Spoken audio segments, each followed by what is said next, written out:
Gachagua is out to finish Ruto. And I'm going to explain to you why and how. But before I get into that, kindly take a second and subscribe to this channel.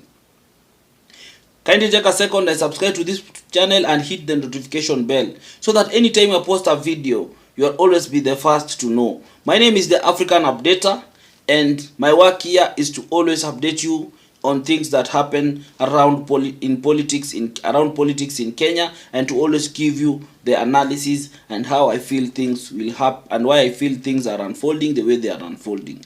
So take a second, subscribe to this platform, and then I'll be back.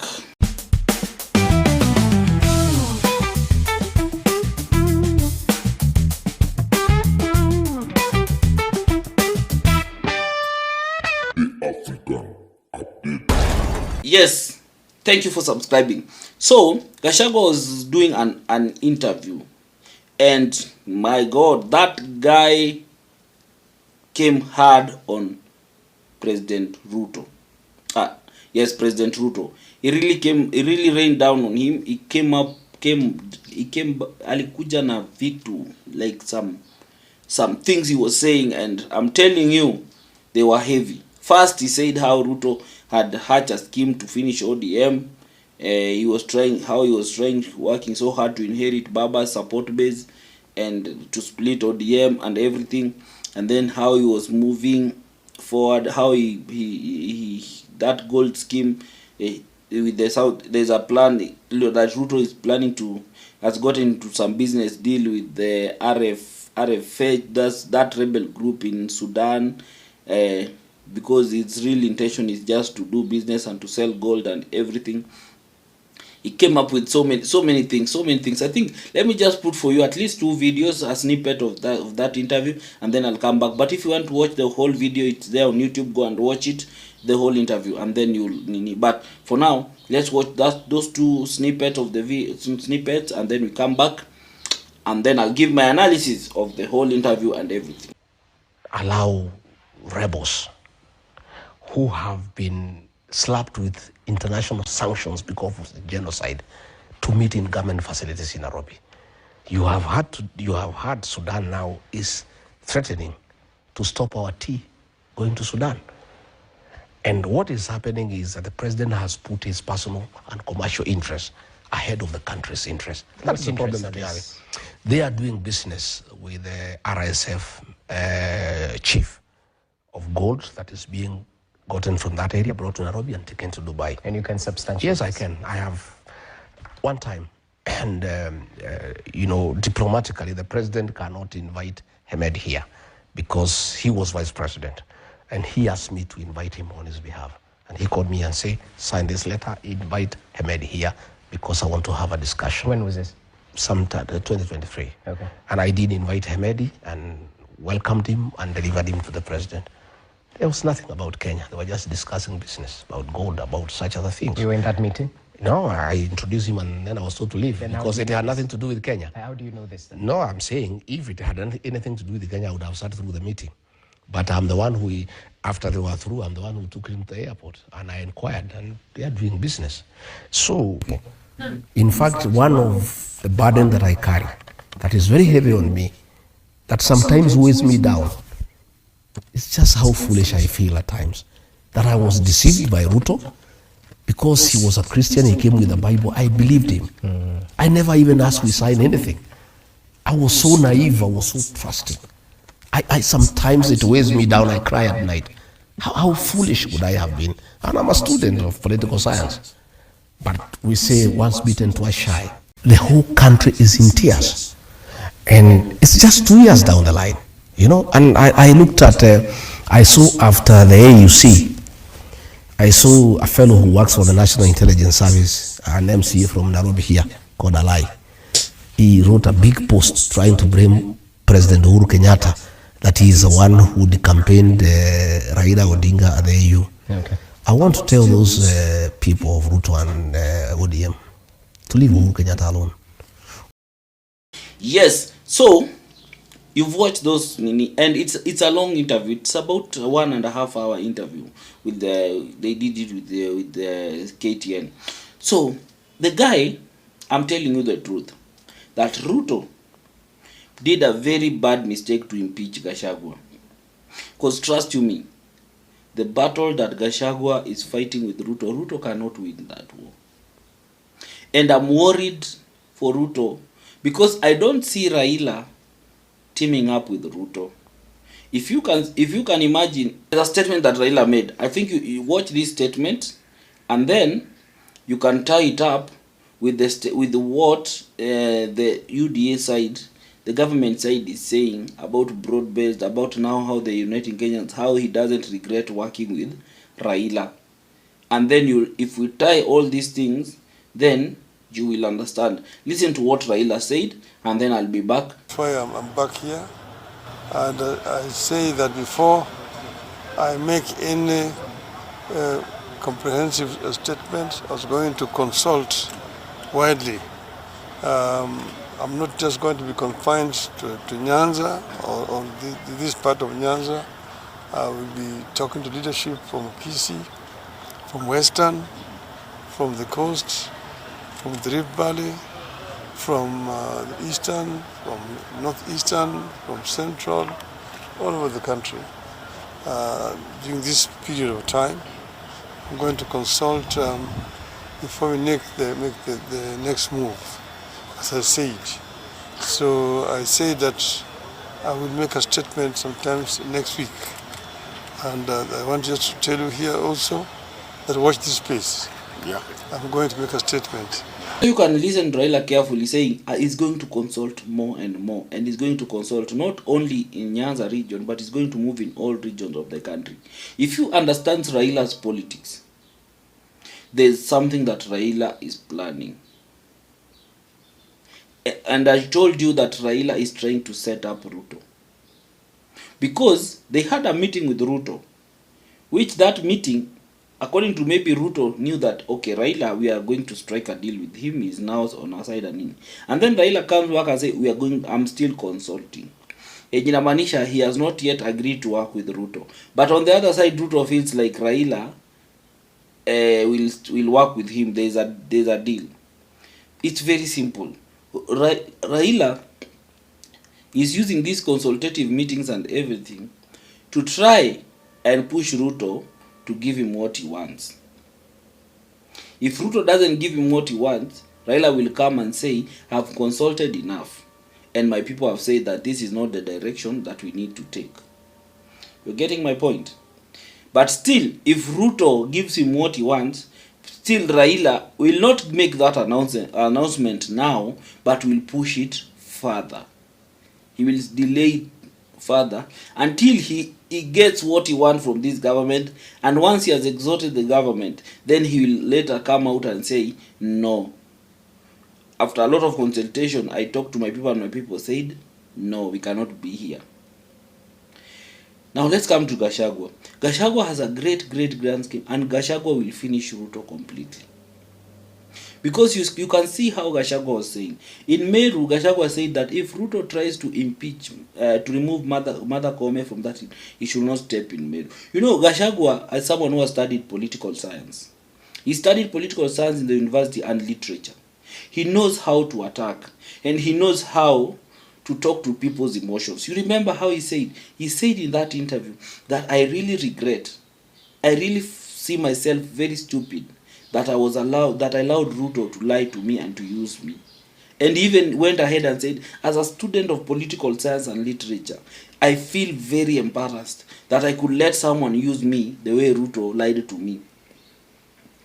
These statements are very strategic when they are said in the public, because it clearly portrays the president as someone who is very cunning and very deceiving. That is what Gachagua wants people to see in Ruto. That despite his education, despite the fact that he studied political science, he still allowed someone else to deceive him. So he's trying to tell Kenya that this man is very deceiving, and you need to take care of, to be very careful of him. Gachagua is hitting the president in places that the president can't fight back. And if you notice, since that time of Musangerere and everything, the president has not come out to hit at Gachagua directly. because he noticed that the person that is fighting is not a small man. He's not a man you can just shove aside and say, no, huyu tumemalizana naye. Gachagua is proving to be someone who is very hard to handle. And you can see in that interview, Gachagua was really getting out some of the secrets. Some of the secrets that, some of the things that are personal, some of the personal discussions they had with the president out in the public. What is he trying to do? Because Gachagua understands that the people love him because they want to know more. Who is this president? Who president wetulipigia kura ni nani? Tell us these secrets. Tell us these things that he was doing. So is anazitoa kidogo. And that's why people are falling for him. People are loving him. And I'm telling you, if Gachagua continues like this, Gachagua will be very uncontrollable by the time we fika 2027. The man who will determine the future of this country will be Gachagua and Raila. Those two people. Gachagua and if Gachagua and Raila unites, trust you me, it's a done deal for Ruto. It doesn't matter where Ruto goes. And I said it in this video a while back in this platform, that when the Luyos and the Kikuyus unite, trust you me, you cannot beat that combination. Take it to the bank. You can never beat that combination. And I gave my reasons as to why. First, Kikuyus have numbers. And then another thing, Luos have the energy, the vibrancy. If they love you, no matter even if you are going to fail, how they are going to push you out there, trust you me. Mtu atakuwa anakuona hivi anajua huyu jamaa ndiye anashinda. The way they always nini. So there's so many things I talked about it. There's a video, you can go find it in one of my videos. But that's why you can see Gachagua is very careful. He's not attacking Raila. Raila and Ruto were in a meeting. And then Gachagua said that, oh, Raila is free, let him is still consulting vile nimesikia anasema to control. And even Raila has Gachagua has said that Ruto has a plan of finishing ODM. Ruto has a plan of finishing ODM. And if you think I'm lying, here's the video. Watch this video and then I'll be back of Gachagua explaining how Ruto planned to finish ODM. Watch the video. The president has paid, and the president is very good in dividing people. And let me tell the ODM people, the same way he tried to divide the mountain, he's going to divide ODM. And you can see already some ODM characters who are being paid are already dividing ODM. You can find there is one section in ODM that is supporting William Ruto. There is another one of Akina Sifuna, Orengo, Anyang, who are talking a different language. I see very serious attempt by the president to divide ODM. And you know, one time I asked him, when we were pushing Baba to go to African Union, and we were talking, we were not good friends, but we were talking. We would have a conversation. And I asked him, this Raila thing you are pushing, what's the head game? He said, fine, we want this Mzee to go to AU so that I can take over his block. I said, how will you take it up? He said, there's the ODM, I'll finish it, I'll destroy it, I'll take it over. And once Baba is gone, I'll have a few days, I'll get the MPs, everybody rally them behind me. That's what he told me then. Yes, I believe you've watched that video. So there's so many things that Gachagua knows. And even if some of these things are lies, trust you me, Kenyans will believe him.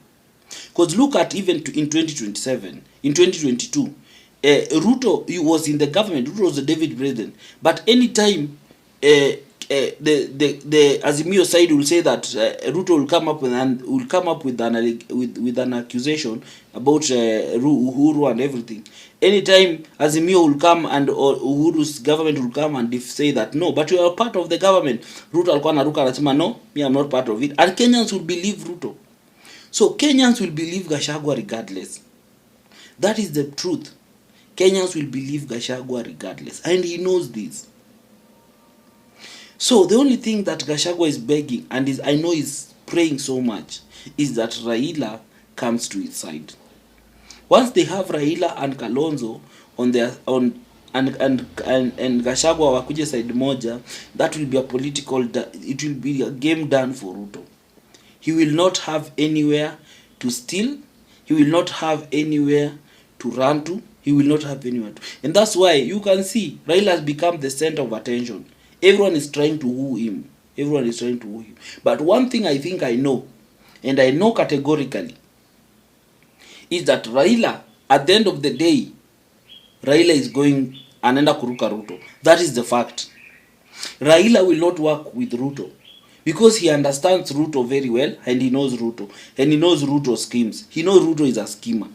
So he's not going to work with Ruto. He's going to use Ruto to do whatever he wants to do. I don't know what he wants to do, but he's going to use Ruto. And then once he's done, he's going to shift. And then another thing, he's going to use Gachagua. He's going to pull Gachagua close because he needs that support. But if Raila is going to be on the ballot or not, I doubt if Raila is going to be on the ballot. But I feel like Raila is going to sponsor someone, and he's going to make sure that Gachagua support that person, Kalonzo support that person, and Nani and Yeye ame support that person. But one thing I know is that Ruto is going to be alone in 2027. Ruto is going to be alone in 2027. Ruto is going to be a lone ranger in 2027. That one I'm sure of. I don't know who is going to stand against Ruto, but Raila is not going to support Ruto. And even if these MPs that are now praising Ruto and everything, trust you me, most of them will be shocked by Raila's move. So if you are a smart politician, hapana piga kelele. Shut up, we'll watch. Shut up, we'll watch. Look at people like Otienda Molo. They are not speaking. They are quiet. They are just watching. You've not heard them when you are praising this government, like Akina Sifuna, and you're not Sifuna, like Akina, this guy, Aladwa, and all these likes who are high-upping because they feel like hapa kuna kitu tunaweza kula. They are quiet because they know Raila. Raila is not somebody who can play second fiddle to anybody. Raila is not somebody you can plan to kumuosha. Raila atakupiga muosho mmoja. Unaelewa? And he knows. And Ruto knows that Raila is a schemer as much as he's a schemer. So this is a game of two schemers. People are trying to play each other. You get? So Gachagua, the video, basically in my conclusion is, Gachagua is planning and he is succeeding in locking Ruto out of Mount Kenya vote completely. And that is the aim of Gachagua. He wants to make sure that he consolidate all the Mount Kenya votes into one ballot, into one place. Once he's able to consolidate, whoever he will say that this is the person you are supporting, trust you me, that person atasonga kusonga. Ruto is trying to fight that. I don't think he will win. With the kind of politics that Gachagua is playing, trust you me, he will not win. Because Gachagua knows to speak to the people directly. He knows to speak to the emotions of the people. He knows how to invoke the emotions and to tell people that huyu jamaa ako hivi, and people believe him for that. So thank you guys for everyone who has watched my video from the start until the end, and for the new subscribers, keep it here, hit the notification bell so that you can keep on watching the videos. And for the return subscribers, I'd really like to appreciate you so much for supporting this platform. Let's keep engaging in the comment section, and as I always say, try as much as possible to remain respectful. We want to create a clean platform whereby everybody can feel that their opinion counts. Thank you so much. Until the next time, bye.